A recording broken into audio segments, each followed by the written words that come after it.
Welcome to Daddy vs. Doctor. Here are your hosts, pediatrician Dr. Scott Cohen and comedian Sebastian Maniscalco. Welcome to Daddy versus Doctor. My name is Sebastian Maniscalco, Dr. Scott Cohen across the beautiful marble table. And if anybody forgets who you are, they can look at your jacket. Yeah, I have my name on my jacket. I just pulled this out of the closet and I said, you know what? I'm going to wear my, this is my Madison Square Garden jacket, by the way. Oh, that's nice. You had that made? They made it for you? They gave it to me. That's great. That's nice. Legitimate. No, it's huge. So I'm not a guy that wears like these. Like anytime I get like a swag jacket or whatever, I basically put it in what I call a memory box and just have it there. I never generally wear it, but I feel like an electrician with the name. But if I had known, I should have worn a scrub that says Dr. Scott on it. You know, I don't own anything with my name on it. I should. Well, don't you have? Maybe Madison Square Garden won't make something for me. What? Don't you have like a white lab coat that says Dr. Scott? We don't wear lab coats. I know, but way like back when. If you had like 20 years ago, you weren't in a lab coat. You were always dressing like no. Then we had lab coats, yeah, and then it's we had name tags. We didn't have stitching's expensive. It's very difficult.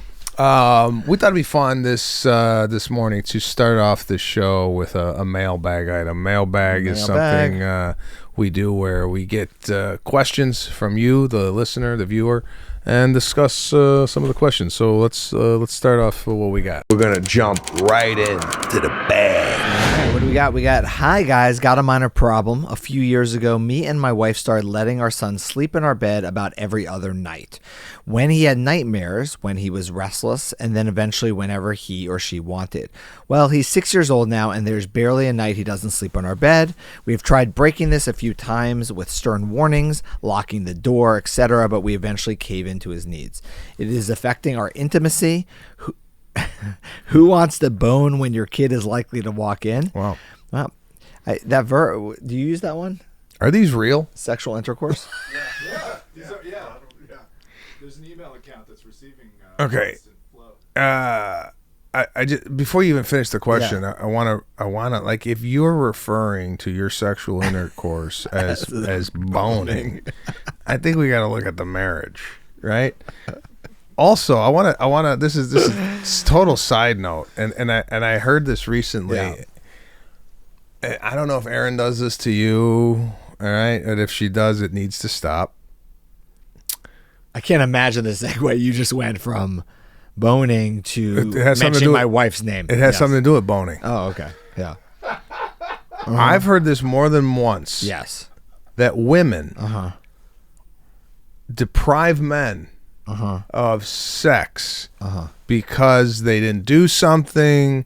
It's almost like a punishment. Like, I ain't having sex with you this week because it's like they withhold sex because there was a issue in the marriage. Are you dealing with this? No, I mean, I hope not. I don't think so. Well, a friend of mine is going through this right now where my wife won't have sex with me. Why not? Well, because I'm in the doghouse. If you're in the doghouse already, sex ain't happening. It's not like when you're mad at one another, it's not the next thing is like, let's go bone. Right. As this person refers it to. I was gonna say this has to be somebody from New Jersey, and I looked down and it says Jimmy in Jersey City. Oh yeah. Jimmy in Jersey City's boning people. So, with his make-believe wife. This is his fictitious family. So what is the question? Any advice on how we break this habit? So the child's sleeping with the kid, the parents, and this has nothing to do with nightmares. Okay, but I want to touch on these 2 points. Yes. You are setting yourself up for a disaster if you allow your kid to come in your bedroom and sleep in the bed. It's an extremely hard habit to break. We never went through it. Thank God. The kids stay in their room. They don't move. They go in at 7. They come out at 7. Right. There's no coming in at midnight or what have you. And number 2, nightmares. When do kids start dreaming? What age? No, I mean, they start dreaming early, but nightmares and night terrors most commonly around when imagination peaks in the 4-year range, 3 to 4 year range. So that's typical. Okay. And I don't know if you know this question, but I'm going to throw it out at you. What causes, because I was told by my mother, if you eat, if you eat before you go to bed, you're going to have nightmares. Oh, yeah. No, that was a good way to get her. Your wife says, if I withhold sex from you, you're not going to have nightmares, right? That didn't even make sense. I was trying to bring us back to that, yeah. Once again, anyway. stick to the medicine. Yeah, I don't think eating before bed causes nightmares. Okay, that's what I was told growing It's up. developmental imagination, going crazy.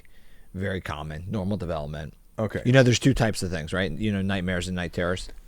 Again, just grew up with nightmares. Yeah. No one ever heard of night terrors. Please tell us the difference. So, different phases of sleep. So you'll hear about a child who a couple hours after going to sleep wakes up screaming. Sometimes their eyes are open. Sometimes they're saying things. They're throwing punches. They actually look like they're awake. It's the same phase of sleep. It's actually deep sleep, stage 4 sleep that you're in when you're sleepwalking. And it's earlier in the sleep cycle. You don't remember it in the morning. And the idea is keep the lights off, keep your voice down, lay them back down, hug. You know, you don't want to wake them up. It's more arousing, more scary. Nightmares is what you think about. Bad dreams, REM, late, mid to end of sleep cycle. You remember them the next morning. Treatment's still the same. Going as a parent, keep the lights off, keep your voice down, hold, hug, lay them back down. But just 2 different things that can look similar, but different stages of sleep. Got it. I mean, I've heard screams come out of the room, right? Yeah. But we just chalk it up to a nightmare or whatever they had. We don't go check. Yeah. It's just like and then okay. A lot of times, right? They're unaware, so that's why if they're sleeping, a lot of kids' eyes will be closed. Kids are very like vocal and kinetic sleepers. They move a lot. They make a lot of noises. It usually bothers us, but if it's not bothering them, let's just let them be. Is that something that happens? Because I've noticed Serafina, she'll be.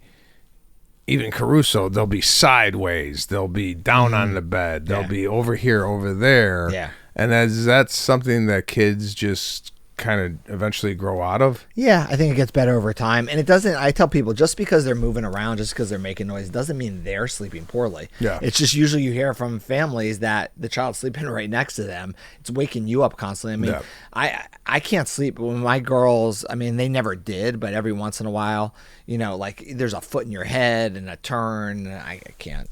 That's my wife blames me. It's usually me that's moving around so much. She'd rather sleep with them than me, probably. Love what Dr. Cohen did just then is, and I'm going to implement this into my own vocabulary and speech pattern. He referred to aggressive sleep and high movement as kinetic. Kinetic. And I think that's a nice word. Kinetic movement. Kinetic movement. You ever learn a word and you can't wait to put it in a sentence? You let me know when you at use a that. later date. In a sentence. Like I'm going to use the word, and Alana will disagree with me, but I feel I have more of an abundant vocabulary than my wife, right? And I believe if I'll throw out this word with her, and I won't even reference that I threw it out, and I guarantee she'll absorb the word and start using it. She's almost aping my vocabulary. Oh, she's learning from you. Yeah, it's like AI. But she'll never. You're training the AI to use. So we could do that experiment. We just drop words and ideas and see if they come up later on. That'd be amazing. Well, I mean, who do you think has a better vocabulary, yourself or Erin, your wife?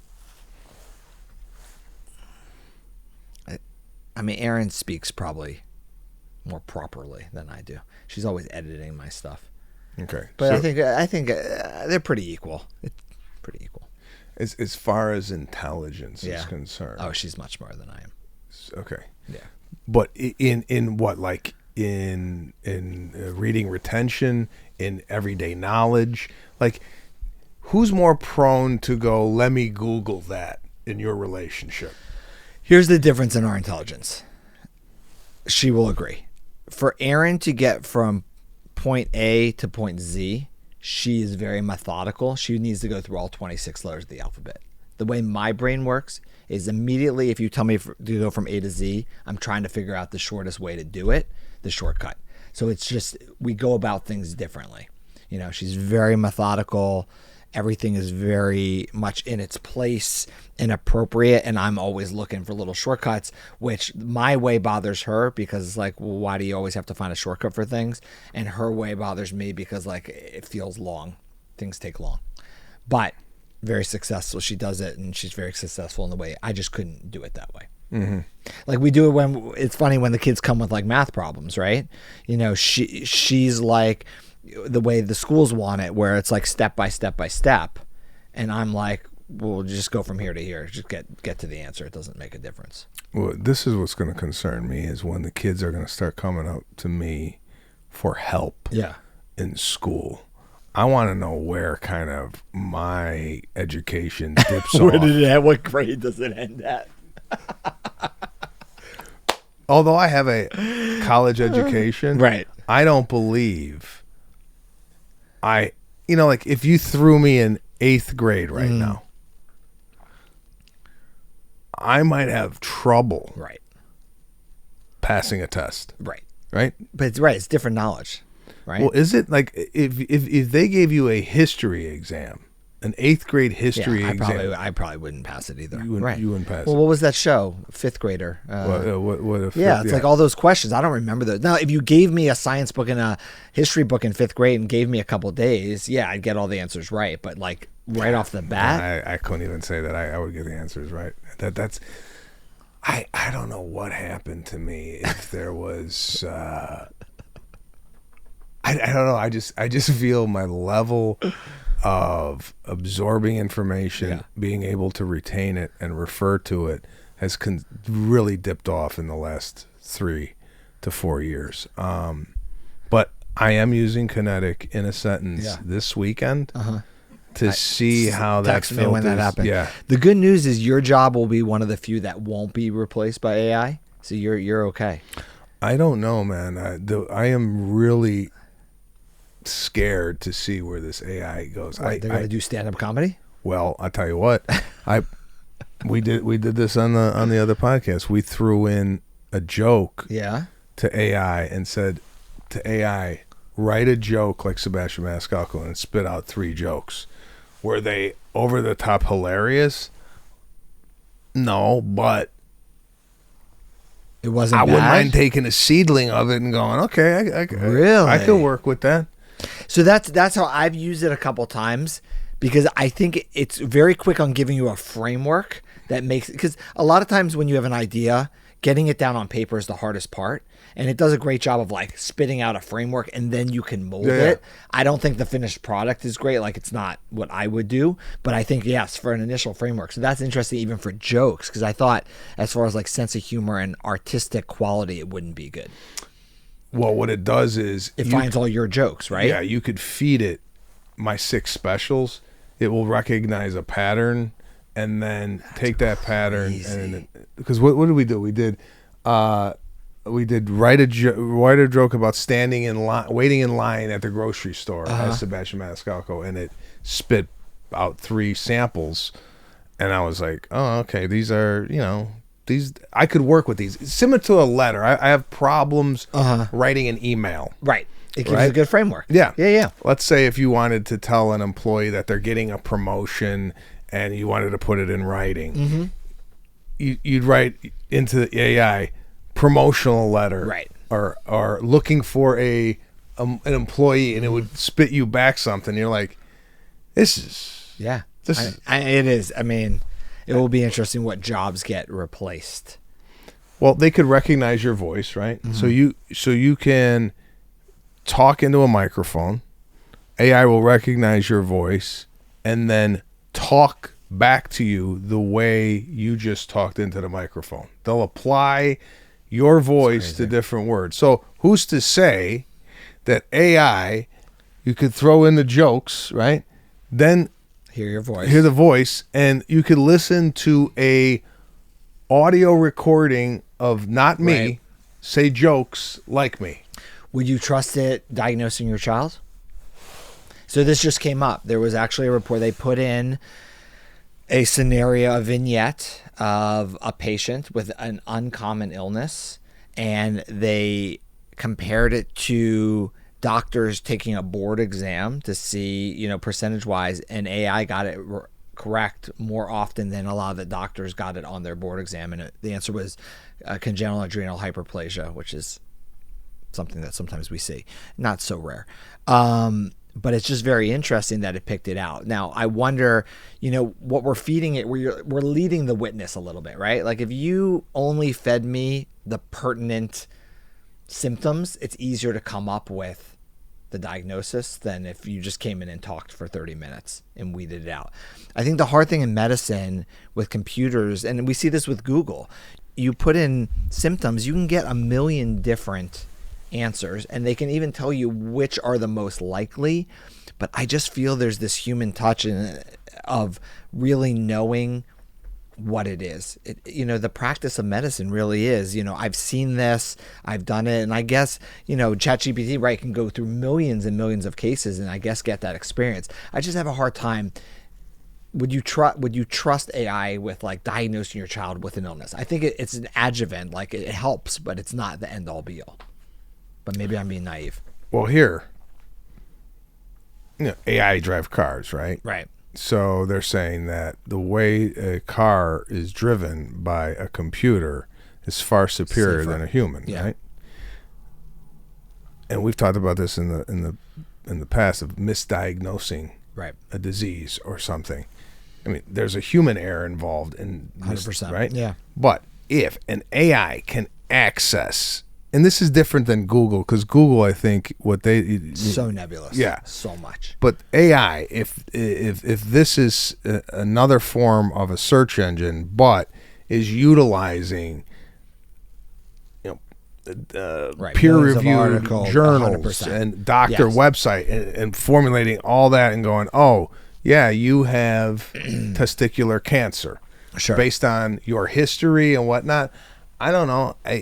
Would I trust it now? Maybe not, but 10 years from now, who's to say that this is... Yeah, I mean, I think with a person right now, I think it could be a tool to weed things down. Like I've done that with cases that I know are going to be something very unusual. I'll throw in some like symptoms and just more to give me a list of things to think about myself, and then I can go through that list and be like, it's not that, it's not that.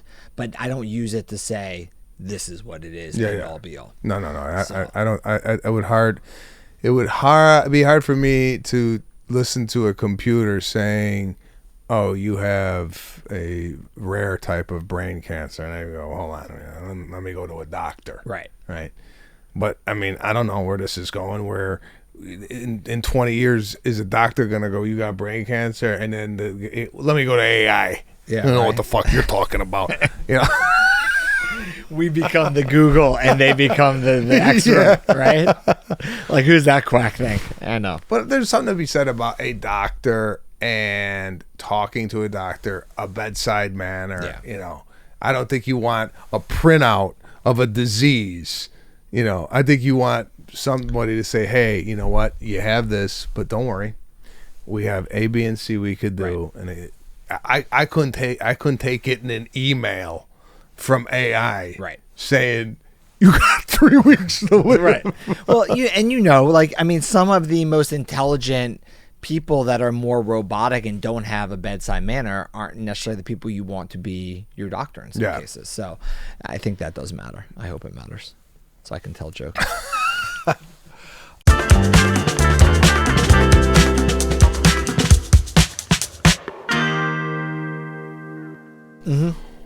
When and how do you talk to your kid about sex? Is this a typical age where you say, hey, this is how it happens, this is what you should be doing? Does that happen at your office? When they turn 15, we introduce this. Yeah. I don't think it's one age, one conversation and done. I think it's a spectrum of conversations that start early and then sort of grow on each other depending on the child's development. So I think early on, and you see this in schools around 5th grade. So these are the 10-year-olds, 10, 11-year-olds. In school, they usually do a health class and science class where they start talking about just puberty, right? Mm-hmm. So a lot of the girls have started puberty even in 4th grade. 8, 9, 10. Boys are a little later, so 5th grade. So usually in that 4th and 5th grade, you want to preempt that discussion so they know about puberty ahead of time. So it's more how your body's changing, emotions, development, what to expect. Then usually as you're approaching junior high, so the 7th graders, then they have usually like a health class at school where now they're talking about like sex, drugs, and rock and roll. So you're sort of talking about those things. A lot of times when you talk about those things beforehand, it's very abstract to the child. They don't really understand it. So it sort of phases. And then we start talking about not just how your body's changing, but interactions you're having with other children, possible sexual interactions, exposure to drugs, cigarettes, vaping, all that stuff. That starts that discussion. And then after junior high, it just continues from that.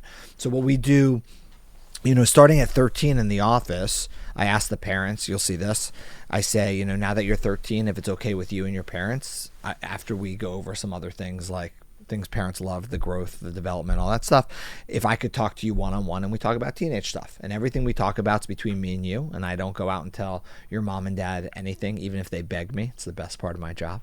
The only thing I would have to report is if you told me you were going to hurt yourself or someone else. So that's sort of my typical spiel. Parents are usually all for it, and it allows the one-on-one discussion with the child, not just for me to educate, but also to see what they know and what they're ready to discuss. I mean, there are 13-year-olds who already have exposure and experiences, and we got to dive deep. And then there are 13-year-olds who, the mention about some sort of sexual interactions is so foreign to them. This isn't necessarily the right time to have that discussion. Okay, so over the last 20, 25 years you've been doing this, have you noticed there has been a uptick in a sexual activity amongst teenagers, or do you see that are you going like, man, they're having sex earlier and earlier, drugs are very prevalent, or is it the same? I feel like exposures have increased a lot. Not, my population of patients, maybe they're not having those interactions so much earlier. Some are, some aren't. But I think everybody's exposed much earlier because of social media, right? So everybody knows somebody who maybe has had sexual interactions with somebody else, somebody who smoked, somebody who vaped. I mean, I feel like I went through junior high, high school, and maybe I had like blinders on. I was so naive. Like I didn't know about any of that stuff. I was in a bubble. Everybody's aware of it. And kids are usually good about, I'm not doing it, and even my friend group isn't doing it, but definitely those kids are doing it. And it just starts that discussion because they see it also on social media. I mean, they're just around it all the time. I didn't see it anywhere growing up. Obviously, we didn't have social media, but I got to tell you, what I was doing in the backyard with some of the girls in the neighborhood was beyond my years. I mean... I thought you were going to say what you were doing by yourself in the backyard was beyond your years. Nah, I remember this girl down the street, her name was Kathy, and she used to come over, and I used to go in the backyard and make like a little tent for us to go into and fool around. But it was like, it's got to be around 5th, 6th grade. Yeah, I felt like even though the only exposure we really had to anything sexual was we used to go in the woods, and there was a box of like Playboy and Hustler that someone had dropped off there. And I remember we used to thumb through it. It was like our it's like our porn stash. Right. Back in the way you live in Oregon was like the trail. You were out there. You know what I did find in my dad's stash? Yeah. On Betamax, he had, and I don't know if he brought it over from Sicily or what, but it was like one of those Italian pornos, but it wasn't like explicit. It was, just like feeding each other like mozzarella. Like really sensually. Yeah, they were eating bruschetta naked. I remember being at my friend Brian's house, and they had in their basement, which we didn't have, they had cable TV and they had Cinemax. And I remember him putting it on, and like there was a scene, like Skinemax, seeing that for the first time, and it was like blew my mind because up until that point, it was mainly like it was Esquire magazine and a girl in a dress. It's funny growing up, going over to friends' houses and whatnot. We went over to a friend of ours' house. He goes, my father's got a we call them nudie mags back then. He's got a nudie mag stash. So we went in to see, literally a closet was stacks of magazines. And back then I was like, this ain't right. We can't be friends anymore. Yeah, like, he's married to your mom, right? And we went in there. He had like a library of and this wasn't Playboy or Hustler. This was like, explicit, like the ones where when you went to the store, they had to put a cardboard on the cover. Because at the 7-Eleven. It was like a bukkake scene on the cover. What? How old were you? Do you remember anybody sitting with you and talking about this stuff? Because I think that's the other thing. Nowadays, there's so much exposure, whether it's social media or friends or somebody, that it is important to have these little discussions with an adult, so at least they have good information and they feel comfortable with it. No, like to your point, we had sex education in 5th grade. I remember specifically them talking about that. At home, my parents, it was... our sex education was, God. This is what I don't even. This wasn't going on in your house, I guarantee it. My mom used to say, put a cap on it. Like yelled across the house? Yeah, like if I was going out or whatever. To you, not to your father. No. I thought bedtime, kids are in bed, and she's screaming in her apron. Put a cap on it, and you just knew. Stay in my room. Stay in my room. No. Talk about nightmares. No, this was our sex education. Put a cap on it if you do anything. Okay. Did you even know what that meant, though? Yeah, I mean, in general, I knew what she was talking about it, but I told my mom I was having sex with my girlfriend at 16. It kind of came up in conversation. Yeah. She goes, I don't know what you're doing, if you guys are. I go, yeah, Mom, we're intimate together. She goes, what? She was stunned. Yeah. At 16, I was having sex. And then I'm thinking about my kids. Now that I have kids, my beautiful little daughter, if she had sex at 16, I think I might have a stroke. Yeah. You know what I'm saying? I know. I mean, I can't get over how young. I don't even know what. I was so late. I was so naive. When were you? Did we talk about when he had sex for the first time? What was it? 19? I was in college. Oh, you were in college. Jesus, what the fuck were you doing in high school? Just pulling it the whole time? I was studying. There's a difference between doctors and like guys like me. Like guys like me, no, 16, and then this guy's like in. Was it? Well, yeah, 18, 19 was it? Yeah, it was 16. Was it? Maybe was it earlier, and I just don't remember. No, well, now that you said it, you go, I don't look cool. Now I gotta go. Oh no, I think it was 17. I told you when I went to summer camp and we were going through the Rite Aid and we were picking out deodorants and certain number of bars of soap. You went through your checklist, and we got to the counter. And they were checking out. And there's a box of condoms, and I said to Mom, I go, "What are those?" And she goes, "You never know." And I'm like, "No, I pretty much know." And she was like, "Well, you never know." And those things expired before I used them. Wow, college. Yeah.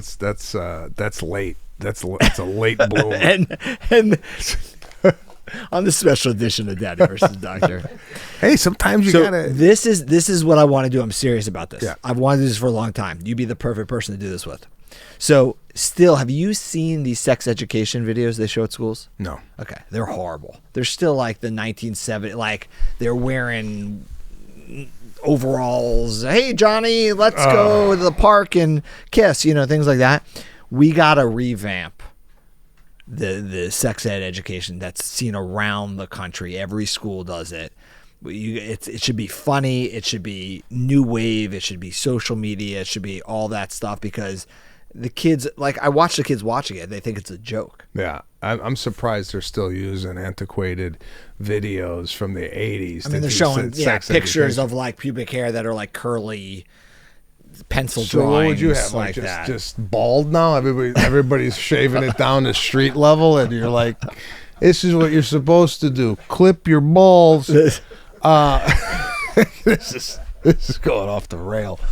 No, but you bring up a great point in regards to how do you educate kids on sex today opposed to 30 years? I mean, don't you have to have some component of social media? And I don't know if social media is even covered in It's not education. at all, which is crazy. And in that talk, it's not even covered. Yeah, I mean, like, don't you think in the sex education talk there should be a segment there about like predators preying off kids through Instagram, TikTok, or what have you, to even be aware of that? Right. I mean, I would think this would be a class. What it needs to be is it needs to be a discussion, right? Because what we do to kids, I do it in my office. Unfortunately, in the schools, we lecture to them. We say, here's the material, and this is what you should know. What it should be is, okay, that's great, but what do you know? What are you seeing? What questions you have? What have you seen on the internet that you're wondering about? Right? Because that's when the interesting topics are going to come up that everybody's thinking about and exposed to, but nobody talks about. Yeah, but I mean, you want to open up that discussion. Yeah, I think you'd be shocked. No, I know. What kids would say. And I think the kids are going to know more than the adults about it. Oh, absolutely. Absolutely. But I think it has to have a discussion so that you know what to worry about and what not to worry about. I mean, I think about, the predators, gosh. I mean, I tell Erin's like, before Aubrey goes to college, she's going to watch every season of SVU. And what's the Liam Neeson movies? Oh, Taken? Taken, yeah. We're going to watch all those and scare the crap out of her and be like, but it's scary. That stuff's scary when you think about it as a father. Yeah. Here's something I want to share with the audience, and this is something that wasn't really taught to me at a young age. I want to get your take on teaching kids about money. Serafina and Caruso have a piggy bank. Yeah. And they have money. The denominations are between $1 and $50. Okay. Right? Grandparents give money, what have you, money for birthday, whatever. So what I did with Serafina is I told her how to organize her money. And what I mean by organize the money is what I do with my wallet. I have all the heads of the presidents facing the same way. There's not an upside down head. All right, a little OCD. Yeah. For me it's easy to have all the heads facing the right way when I count it out. And then what I do is I go from, big bills to small bills. Okay. And then I turn it and I have the ones on the outside and I put it in my money clip. Okay. Right. So You seem so Italian there. You're like, money clip. Do you have cash on you right now? In my wallet in my car. But very little. Like, I feel like I don't have my wallet on me most of the time. do you know how much money you have in your wallet right now? No. No. Did you at one point? Yeah. Okay. Do you guys know how much money you have in your wallet right now? But we don't use cash as much. No. How much do you have? I just have a 5 right now. You have a 5. Wow. No wonder you know. Can you get me a Mountain Dew later? Do you know how much you got? Yeah, I think I got about 160. $160. Okay. Wow. See. Do you know? Do I know? No, Yeah, I don't know. I know. I used to know how much money.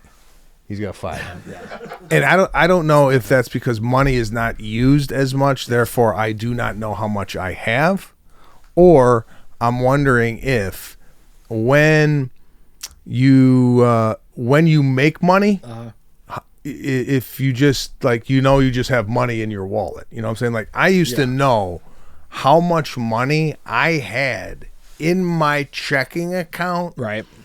if somebody goes, how much you got in a checking account? I would say I got $864.14. Right. I knew that in college. I knew that when I had my first job because every dollar. So I think in that essence, every dollar was meaningful.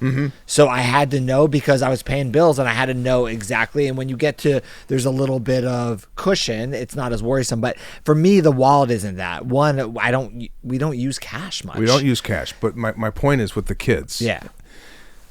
When do kids start realizing, like, does Aubrey know, oh, wow, Dad drives a Tesla. A Tesla is $100,000 and the Mazda Miata is, do they know that, when do they start knowing? Because like Caruso's like, I'm going to buy a monster truck when I grow up. Right. And I go, okay, you're going to have to, he goes, no, you buy it. I go, no, I ain't going to buy it. Right.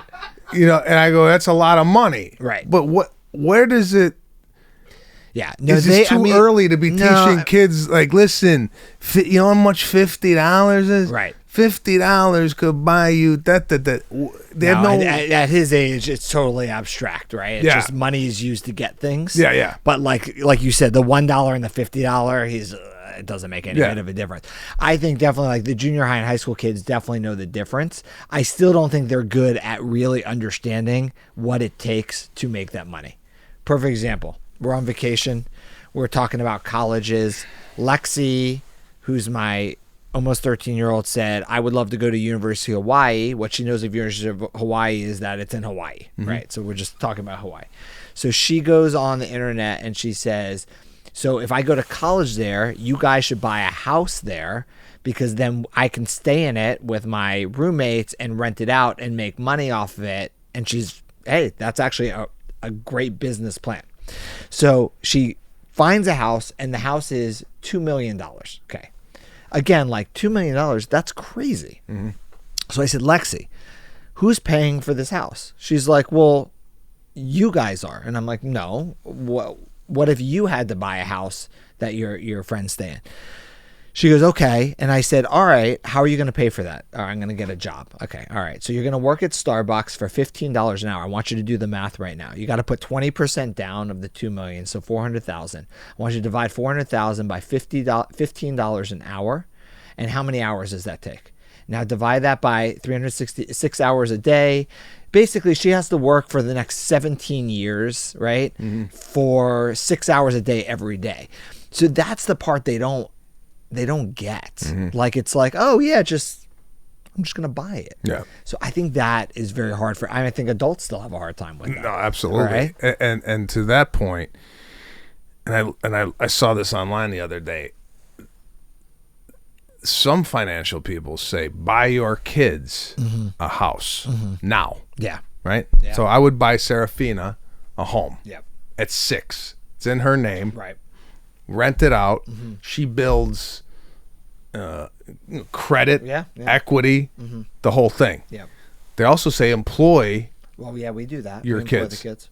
But what age can you start employing your kids? Is it like, can I employ Caruso at 3, give him a salary? No, there's, I don't. And Aaron would know this, but it has to be something where they can actually do something, right? They'd have to be able to like file papers. Who's to say? Caruso helps me like that. Set the podcast room up. He's moving shit from here to there. He gets $250,000 a year. I mean, he's on, no. And then there's a limit. There's like a rational limit you can give for that. You can't just pay them like $1 million a year. I know. I know. But yeah, but you want to do that early. One, it's good financially, but two, teaching them. Like you had Serafina washing dishes and chores. You do chores with the kids. We do chores, which is really good. And I'm trying to implement that. Also, with this money thing in regards to buying them a house or what have you. Have you had to tell your kids? Or will you? Or is there any limits to where they could go to college? My buddy's dealing with this right now with his 18-year-old. She's going to University of Miami, right? $90,000. Okay, and he's like, that's where she wants to go. Who am I to say that I should? I'm going to pay the $90,000. Right. do you draw limits? So for education, I do not draw limits. If we are able to do it financially or we can take out loans, I feel like there's a way, and education is so important. But again, we just talked to family friends who they're going through this with their daughter, and when they looked at and they had a rational conversation with their daughter, and in the end they said it's up to their daughter. But they said if we look at one school that she's going to spend 90 grand a year, or another school that's not as good but she's going to get financial aid and spend 10 grand a year, we would rather give our daughter, we'd rather go to this school with the lower price tag and even give her the difference of money to use and invest and do that, because they feel like it's a better model Based So on it's your interesting. daughters right now. Yeah. If you gave that option to them, Yeah. do you think they would take the lesser school and pocket the money? That's interesting. Like if you told, or which one would do it? Yeah. If Took the extra- Aubrey wanted to go to Lexi wanted to go to University of Hawaii, Right. and you said it's 60 grand. Yeah. But you could go to USC, it's 20 grand, and pocket the 40. Yeah. I think one of them would take it if they could use that money for however they wanted it, but I wouldn't want. You wouldn't that want- wouldn't be the deal, right? Yeah. The deal wouldn't The be deal you would can have be- this money and go, splurge it. It's for your life, But I think education is so important. But it is Is it not- interesting. I is it- know. Are is we going to it- use it the same Is way? education Right. important as it was Back then? 30 years ago? Yeah. Because I'm looking at, I don't know, a lot of these successful people, and maybe they're just inherently intelligent and smart. You hear these guys, oh yeah, I was going to Harvard, but I dropped out after a year, Right, and and I then built started a $1 billion dollar company. Yeah. And But those are the few and far between. yeah, they are. But the answers now are so do you really need I know. to know anything? No, the issue is I think it depends on what occupation you end up being, right? I mean, there are certain occupations you have to get on the ride and just ride it out, right? If you know you're going into medicine, there's just a certain path. If you're going to be a lawyer, there's a certain path. So I think I think there's certain professions that there's a path created that you sort of have to follow. I think there's a lot of career paths that if you ended up coming out and doing it, you're not making enough to even pay back your education. And maybe if you knew that's what you wanted to do, you're better off doing that right from the get-go. Yeah. But how many 18-year-olds know exactly what they want to do for the rest of their life? That's the problem. No, And college is more than education; it's a life experience. Yeah, no, I agree. I mean, I at college, I think I learned more on just life than I Right. actually picked up in education, as we are seeing here on the show. Definitely, I'm at a deficit when it comes to book knowledge.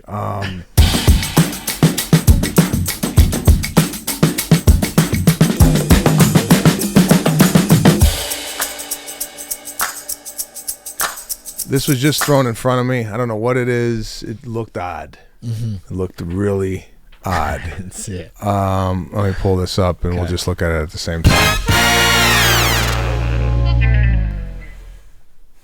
Yeah, I don't know what that is. Oh, that's is it Chinese? You know what that reminds me of? Highlight. You ever that game Highlight? They played in Florida, where they threw the thing up, the ball up on the wall. Okay. What is that? This is it's a Japan's favorite musical toy. Okay, can't read anything because it's all in Japanese. Right? It's not bolted down. Packaging is excellent. Yeah, I You love pop the way that- this just pops out. Pop that thing out. So how do you think you use that? Well, I just want to See if you can figure. Oh, it's electronic. Wow. Yeah, I think the name's on the top.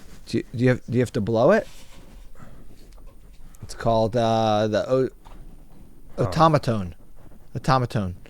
Japan's favorite musical toy. Easy touch electronic musical instrument. It's not doing shit, man. Otamatone does not have any marker to strike exact notes like a keyboard. Place the unit on the practice sheet as shown. There's a practice sheet. There you go. There you go. So put it on like that. And then place the unit on the practice sheet as shown here and push the stem switch where the numbers are indicated on the sheet. There you go. Vibrato, a tremulous or pulsating effect produced in an instrument. Vibrate the stem while doing the push technique. But And then shake the stem. Press it and then shake it. Yeah, there you go. Vibrato. There you go. Portamento, a continuous gliding movement from one tone to another. So you slide it down. Sounds like a grass whistle, it sounds like. All right. And then wah-wah, a musical special effect to produce voice-like tones, open and close the mouth while pushing the stem switch. So press it, and then open and close the mouth while you do that. Okay, Yeah. let me give you my take so far. This is Japan's favorite musical toy. This is why Japan and the Japanese Yeah. are far superior Yeah. than the Americans. 50 years old, right? Didn't know what was going on here.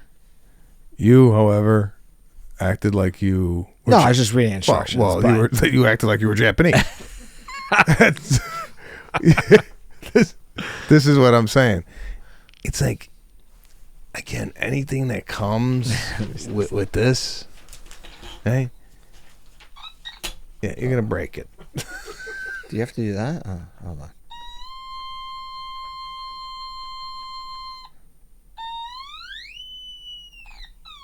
Yeah, I mean, you could perform with this. I mean, if you had a choice between this and a harmonica, Well, Caruso equally annoying. Caruso plays the harmonica. Not, I mean, he goofs around with it. But if I left this out, Yeah, thanks, Blues Traveler. I want to do an experiment. Yeah. I want to leave this out, Yes. just like this, Uh-huh. and I want to see if the kids could figure it out just by All right. touching and playing with it. What's the point of the hook? Yeah. There we go. See, I mean, I was worried. I had it like one this. of us is gonna take an right? eye out. It's supposed to go like this. Yeah. So interesting. Yeah, I'd like to see. We need to send. We'll post some videos of Serafina and Caruso playing Japan's favorite musical toy, the Otamatone. I feel cultured by this though, because I've never even seen or heard one of these devices ever. Have you? But I'm just fascinated how the Japanese mind works to Yeah. even come. It's a musical note. Yeah. So look at the kid playing it. The kid, it says 4 and up. The kid's like 17 years old. and he's a scientist. Yeah, look at that. I don't know if $40. Okay. I actually think we should become the #1 reseller for automatones on Amazon. I think everybody should get one of these, and we should have automaton competitions. Like, let's put out there people to Mary Had a Little Lamb, Hot Cross Buns. What can you play on this? Listen, thing? if you could send us a video of your kid playing this thing, and it sounds any way, shape, or form like a song, we'll send you a swag bag of merchandise. Like that. It's not going to be Daddy versus Doctor. It'll be my own personal merchandise. You'll get a book, you'll get a DVD, some T-shirts. Send it in, and we'll play it. If we play it on the show next week, you'll get a free swag bag. And even better, I think if you have this on your child's resume, they're getting into college. Oh, definitely. That's all you have to show up to the interview. Is like, I played this as a kid. You're in. Lollipops on this, just because it's Japanese. Yeah. And I love Japan. Yeah. And the Japanese people. Yes, you do. 6 out of 5. I love it. All right. 6 out of 5. 4.5 out of 5 just for the novelty of it. Just for the It's novelty. phenomenal. Little high priced, but if this gets my kid to behave like a Japanese kid, I'm in. So you know why it's $40? Because in Japan, this is their toy. This Right? is all They don't do. they don't have a room full of toys. No. Dad got you this toy, and this is what you're gonna play. You for the next 6 master years. this, and then you build a TV set. All right. Daddy versus Doctor. Thanks for tuning in. We'll see you next week.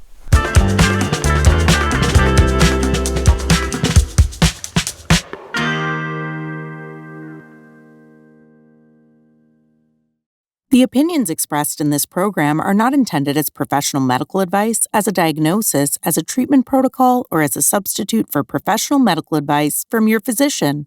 Please consider your own medical history and consult with your own physician for your specific healthcare and/or medical needs and about your concerns for yourself and your family.